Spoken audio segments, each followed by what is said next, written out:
రామచంద్రరావు కూడా కిషన్ రెడ్డి మాట్లాడినట్టుగానే పెద్దోళ్ళు చిన్నోళ్ళు అని అంటున్నారు. మళ్ళీ బీజేపీలోకి రాజాసింగ్ వస్తే మరి మీరు ఎట్లా పెద్దోళ్ళుగా ఉంటారా, చిన్నోళ్ళుగానే ఉంటారు? ఒక కార్యకర్తగా ముందు కూడా ఉన్నాం, ఇవాళ కూడా ఒక కార్యకర్తగానే ఉంటాము. పార్టీ అధిష్టానం గతంలో ఏం పని చెప్తే అది చేసినాము.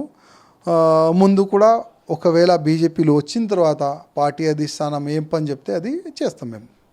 రామచంద్రరావు మొన్న ఢిల్లీలో అమిత్ షా నడ్డాని కలవడం జరిగింది. అయితే మీ విషయం ఏమన్నా ప్రస్తావన వచ్చిందంటారా? మీరు ఆ రామచంద్రరావు గారితో అడిగితే బాగుంటుంది. ఎందుకంటే అక్కడ ఏం చర్చ జరిగింది, ఆ మీటింగ్లో ఏమేం విషయాలు వాళ్ళు లేపినారు, ఆ అప్డేట్ అయితే నాకు లేదు. రామచంద్రరావు కూడా కిషన్ రెడ్డి మాట్లాడినట్టుగానే పెద్దోళ్ళు చిన్నోళ్ళు అని అంటున్నారు. మళ్ళీ బీజేపీలోకి రాజాసింగ్ వస్తే మరి మీరు ఎట్లా పెద్దోళ్ళుగా ఉంటారా, చిన్నోళ్ళుగానే ఉంటారు? ఒక కార్యకర్తగా ముందు కూడా ఉన్నాం, ఇవాళ కూడా ఒక కార్యకర్తగానే ఉంటాము.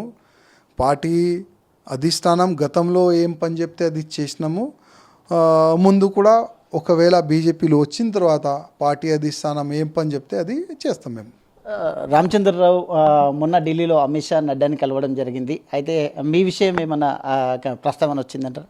మీరు ఆ రామచంద్రరావు గారితో అడిగితే బాగుంటుంది. ఎందుకంటే అక్కడ ఏం చర్చ జరిగింది, ఆ మీటింగ్లో ఏమేం విషయాలు వాళ్ళు లేపినారు, ఆ అప్డేట్ అయితే నాకు లేదు.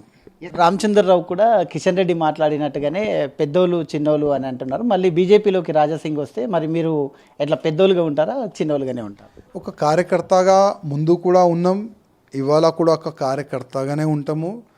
పార్టీ అధిష్టానం గతంలో ఏం పని చెప్తే అది చేసినాము. ముందు కూడా ఒకవేళ బీజేపీలో వచ్చిన తర్వాత పార్టీ అధిష్టానం ఏం పని చెప్తే అది చేస్తాం మేము. రామచంద్రరావు మొన్న ఢిల్లీలో అమిత్ షా నడ్డాని కలవడం జరిగింది. అయితే మీ విషయం ఏమన్నా ప్రస్తావన వచ్చిందంటారా?